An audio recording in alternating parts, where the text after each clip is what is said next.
Sinisid na naman po ng ating diver ang loob ng ating lambat. Ayan po, kita nyo, napakalalim pa po niyan. Kung titignan nyo, parang maliliit ang isda from a distant. Kasi ang layo pa po niyan malalim pa yan sa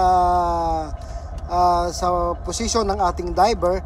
Pero nung nakita niya po na meron at positive na isda na mayroon laman sa loob ng ating bag portion at mga patay na, sabi niya, hindi niya na daw po i-dive talaga ng kalaliman dahil mas maganda yun daw mga buhay talaga makita ng ating mga followers tsaka subscriber. Kaya sabi niya, positive naman, may huli na tayo, sige lang, akyat na ako guys. Ayan po ang ating diver na si Victor Bilonio from Zamboanga. Shoutout po sa ating mga taga Zamboanga, sa ating napakahusay na diver na si Victor Bilonio. Makikita nyo po ang kabuuan sa pagpapatuloy. Sumusugod guys, sumusugod ang isda guys. Ayan, bulabog at kakato ka na dito, kato ka na para lumayo ang isda, papunta sa loob.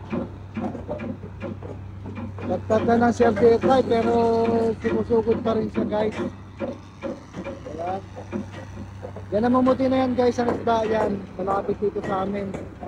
Kaya yan, nagkakanda, pukpo ka na dito para hindi sumugod. Makulit, ayan, nako.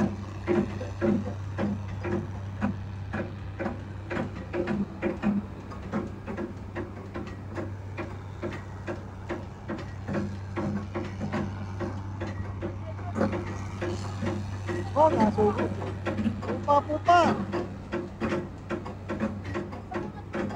Ayan. Ito yung parang direksyon. Oh, ang dami.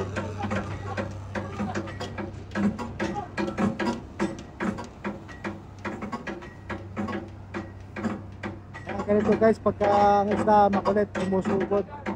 Nagpupukan dito, pupukan doon. Ayan. Buti sa may sentro, yun, palayo na. Palayo na ang ulo. Ayan.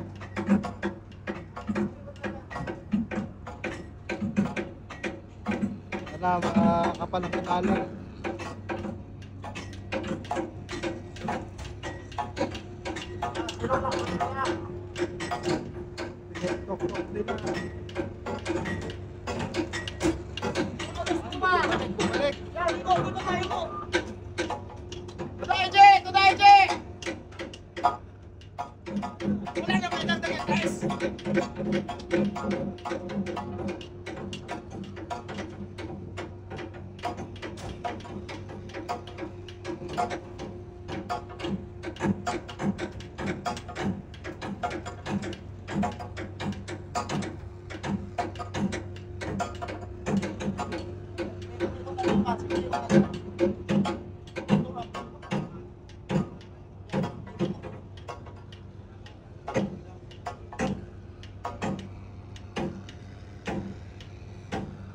Naghanap sila ng butas guys na madaanan kaya ganyan, or ang isda ay nandyan yung pagkain nila,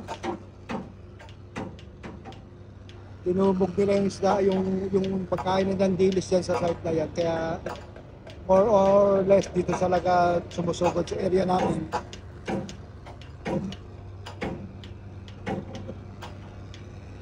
Yan. Papunta na sa pupa. Tuloy-tuloy pa rin ang bira ng kable guys yan, para lumalim yung kable na yan. So mababaw pa, kaya delikado pa guys na makasisid. Sila sa pupa ngayon. Pag sinabing pupa guys, sa huling bahagi, ang proa naman ay sa harap.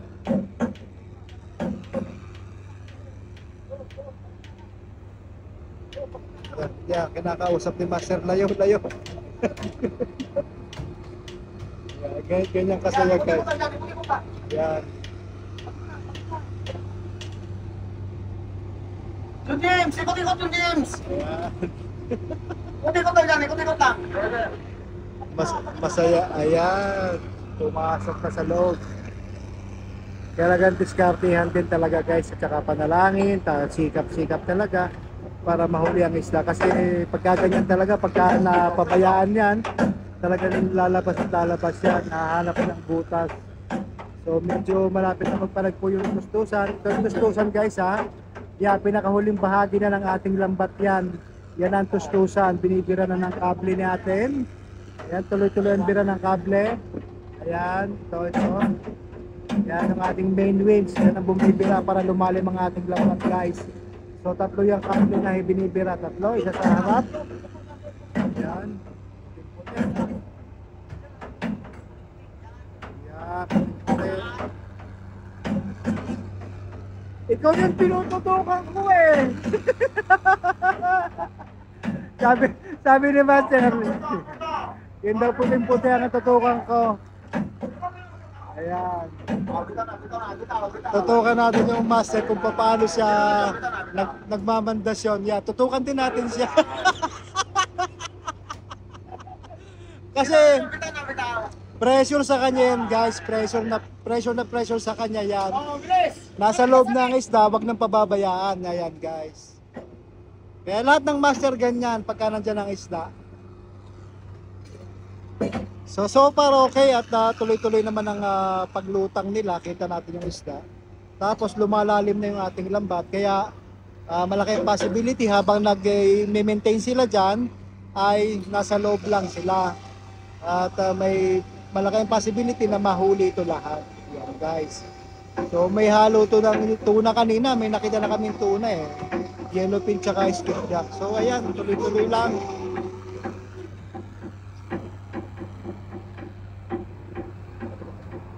Sana may pangilalim, guys. Pag may pangilalim, guys, ibig sabihin marami. Pag konti lang, ibabaw lang yan, manipis lamang. Ilang tonelada lang yan. Pero pag may pangilalim, o talagang malaki ang grupo, naabot yan ng daan-daan tonelada. Pero sa ngayon, hindi pa natin masabi kung ilan ito. At nandiyan pa sila sa malayo sa atin. Hindi pa rin nasosonar sa ngayon. So, stay tuned mga kasimangis, malaman natin mamaya itong pukpukan portion, guys. Nakakatuwa, guys, pagka ang isa talaga ay nakulong mo na ganyan, na nag-i-steady lang sa loob. Kasi yan na yung hope natin, pagkaasa natin na makahuli tayo. So, wag nang pabayaan. Kaya lahat dito nagsisikap. Pukpuk dito, pukpuk doon. Si hagis ng senior die. Ayan. Sabayan din, guys, mamaya later malaman kung ilang tonelada itong ating nasa loob nating lambat. Thank you po. Hapon na rin dito, alas 2:15 na ng hapon, unang area pa lang namin. Kanina wala kami nakita na magandang grupo. So ito yung magandang grupo na aming inabot. Ayan, sa aming paglalakbay. Thank you. Lawak nito, puting-puti, guys, oh. Ayan. Grabe.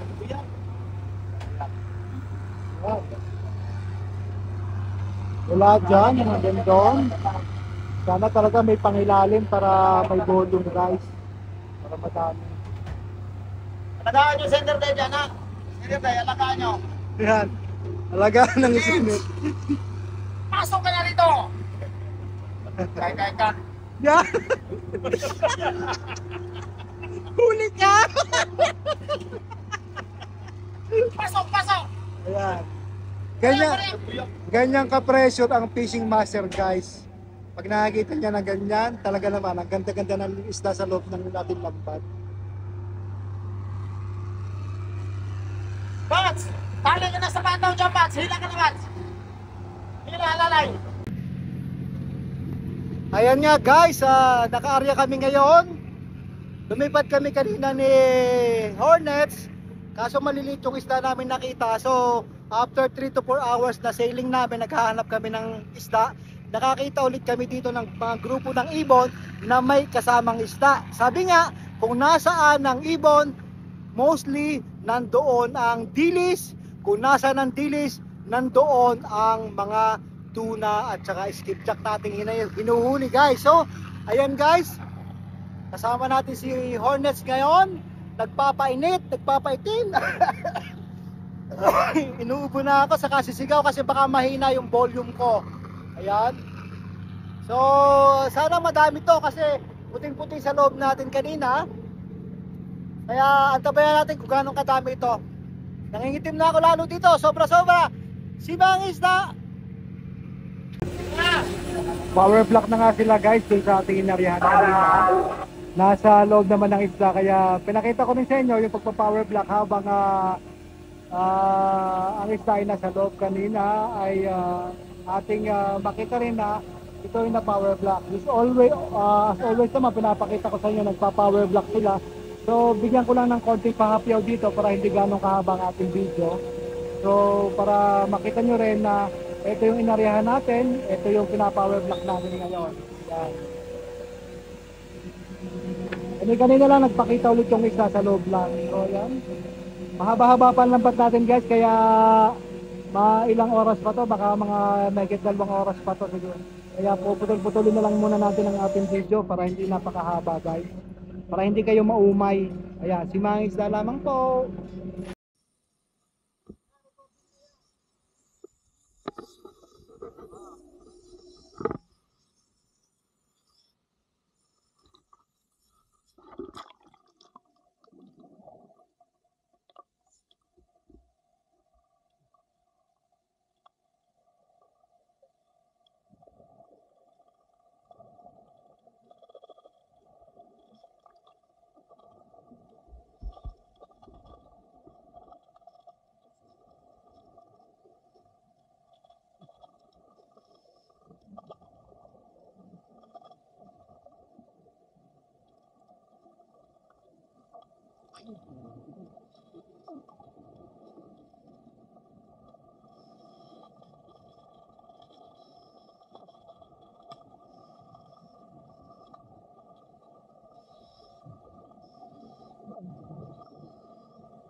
Ayan guys, nakatatlong salok na tayo kanina guys, hindi natin nakuhanan dito sa ating video. Pero doon sa isang vlog ko, nandun siya guys. Ayan. Ang lalaki ng skip jack natin, mga 3.5 kilos to 5 kilos. May 20 up na yellowfin, tuna. Ayan. Ayan, susukatan niya ng ating chipmate. Together with our fisheries observer. Ayan, may hawak na clipboard na yan na orange.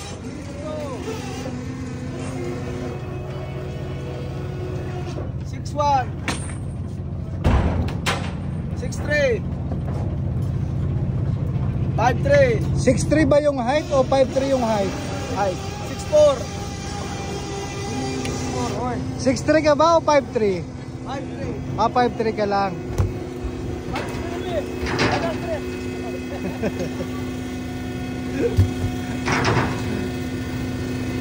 Malalaki yung skipjack ngayon kasama ng tuna, pero may ilang piraso lang yung tuna.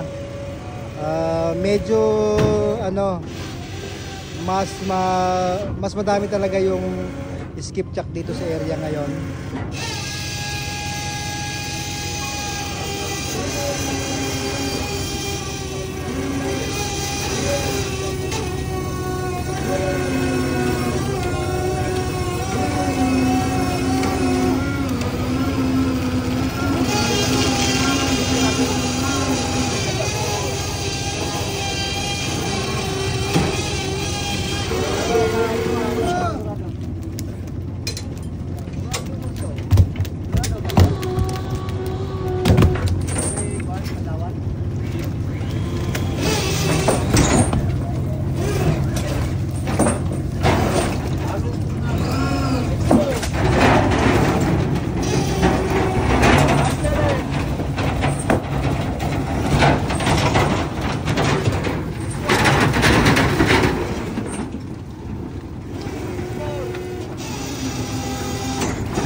Kailan daw na? Kailan daw? 21 tons na. 21. Oh, naka 21 tons na kami, guys. Kanina kasi hindi ko na isama nga yung tatlong salok na puno. Ayan.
Guys, natapos ang ating salok. Naka 30 tons kami. Hindi ko na nakuha dito, hindi ko na na-content doon sa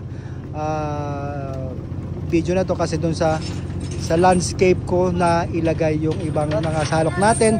Ito sa portrait ay ilang salok lang atin na ilagay. So naka 30 tons tayo, guys. Thank you. Ayan, 5:30 na ng hapon. Tayo ay paakyat na naman sa ating cabin. Thank you.